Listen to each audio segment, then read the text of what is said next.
Bonjour à tous et bienvenue sur la chaîne YouTube d'autoplus.fr pour l'essai aujourd'hui du Volvo C40. Alors la marque suédoise accélère l'électrification complète de ses modèles avec la présentation il y a quelques mois de ce tout nouveau SUV électrique. Il s'agit d'un dérivé du XC40 et ce modèle se place bien sur le marché des SUV électriques premium.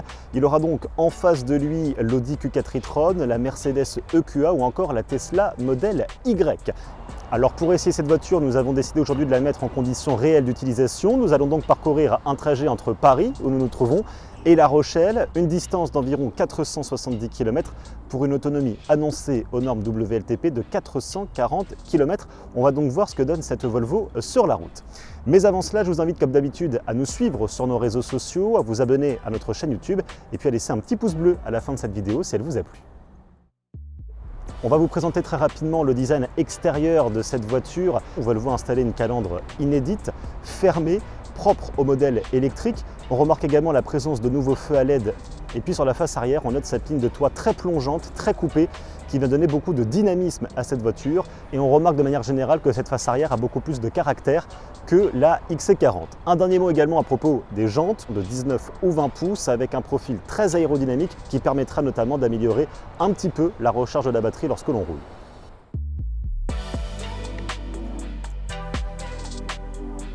Alors à l'intérieur, on retrouve une ambiance qui est propre à la marque Volvo. Les matériaux sont de qualité, la finition quasi irréprochable.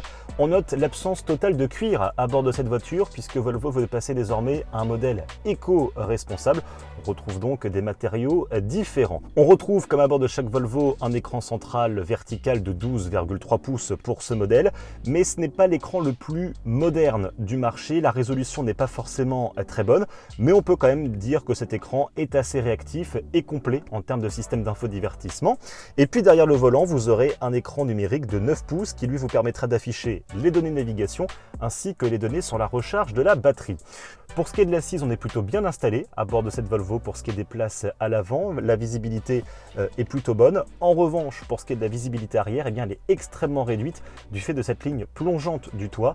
Et ça, ce n'est pas forcément optimal lorsque l'on conduit. Alors pour ce qui est de l'assise à l'arrière, vous le voyez, on a pas mal de place aux jambes, la cavité des pieds est bien faite. On est donc bien installé à bord de cette voiture pour entamer de longs trajets. On retrouve également la présence d'un joli toit panoramique et cela permet de proposer pas mal de luminosité à bord de cette voiture, c'est agréable. Enfin, un mot du coffre, vous disposerez d'un coffre de 413 litres à bord de cette Volvo, plus un petit coffre à l'avant de 31 litres où vous pourrez notamment ranger un sac, de quoi donc voyager en toute sérénité.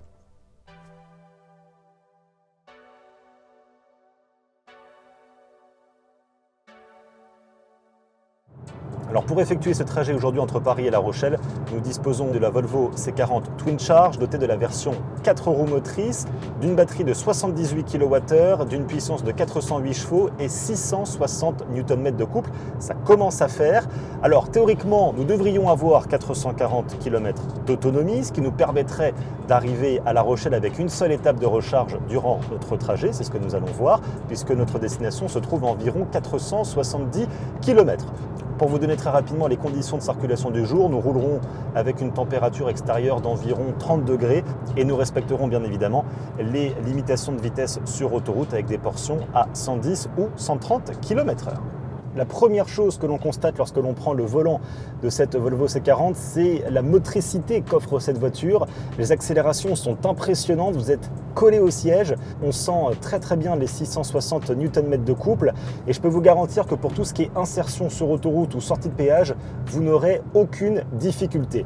Le revers de la médaille de cette motricité, c'est que les accélérations sont parfois trop violentes, trop abruptes et cela vient gâcher le confort à bord de cette voiture. Il faudra donc être extrêmement souple sur cette pédale d'accélérateur si vous ne voulez pas gâcher le confort des passagers. Autre point que l'on a remarqué pour cette voiture, c'est que sur les petites routes, la Volvo C40 est assez lourde, elle est peu agile et elle manque clairement de dynamisme. Alors tous ces petits points négatifs seront vite rattrapés grâce justement à la motricité et aux très bonnes reprises qu'offre la voiture. Mais là encore, sur les petites routes, il faudra faire attention parce que l'on sent très bien les 2,2 tonnes de cette voiture et donc une voiture qui manque parfois un peu de précision.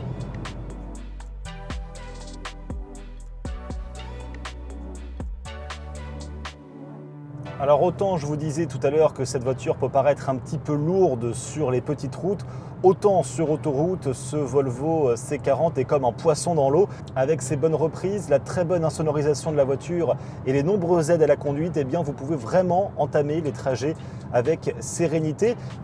Notons la présence de deux éléments qui viennent agrémenter la conduite électrique de cette voiture. Alors tout d'abord le système One Pedal Drive qui permet, comme beaucoup de véhicules électriques, lorsque vous relâchez la pédale d'accélérateur, de pouvoir régénérer la batterie. Ça permet tout de même de récupérer quelques pourcentages lors de votre trajet. Et puis l'autre détail, c'est cette interface Google qui est présente sur le système d'infodivertissement. Et avec Google Maps, eh bien, vous pourrez paramétrer votre trajet en fonction des arrêts à faire pour recharger votre voiture. Alors nous, par exemple, nous avons paramétré notre destination à côté de La Rochelle. Le GPS Google Maps m'indique qu'il faudra faire au minimum 2 arrêts pour recharger la voiture et il m'indique actuellement le chemin pour rejoindre la première zone de recharge. Et cela permet évidemment d'envisager les longs trajets avec sérénité parce que vous saurez exactement le pourcentage de batterie qu'il vous restera lors de la recharge. Alors concernant la conduite sur autoroute, nous avons fait une petite moyenne de 125 km/h depuis notre départ, ça roule assez bien.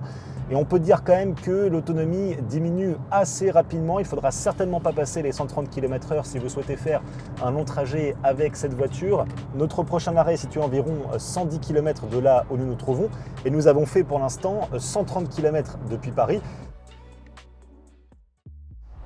Alors au bout de 280 km de route, il est temps pour nous de faire une première pause pour recharger cette Volvo. Alors pour être tout à fait précis, nous avons entamé la recharge avec 20% de batterie restante. Il nous restait environ encore 70 km avec cette Volvo, ce qui fait une autonomie sur autoroute d'environ 290-300 km. Nous avons donc installé la voiture sur une borne de recharge Ionity, recharge rapide, et nous devrions donc récupérer environ 80% de l'autonomie en 30-35 minutes selon les données estimées par la station.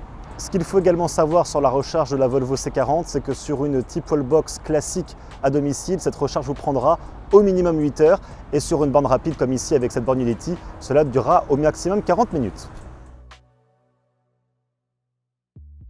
Alors après cette première recharge, nous avons mis exactement 50 minutes pour passer d'environ 25% à 95% de la recharge de la voiture.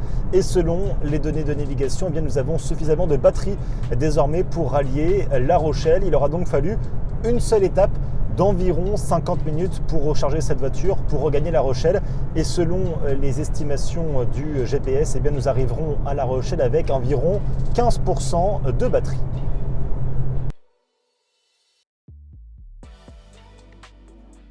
Nous voilà donc arrivés sur les côtes de Charente avec cette Volvo C40 et il nous aura donc fallu un petit peu moins de 6 heures et une recharge de 50 minutes pour allier Paris à La Rochelle avec une consommation moyenne de 23 kWh par 100 km. C'est d'ailleurs ce que l'on retiendra de cette Volvo C40. Il s'agit là d'une très bonne routière mais qui mériterait clairement une meilleure autonomie. On reste un petit peu sur notre faim avec cette voiture puisqu'on vous l'a dit tout à l'heure, cette autonomie sera parfois limitée à seulement 300 km voire 290 km sur autoroute.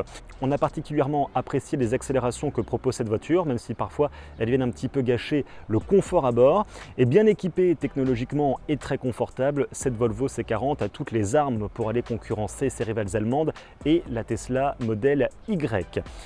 En termes de tarifs, la gamme débutera à 46 800 € pour la version recharge de 231 chevaux et elle ira jusqu'à 63 800 € pour la version Twin Charge en finition Ultimate, modèle que nous avions à laisser aujourd'hui.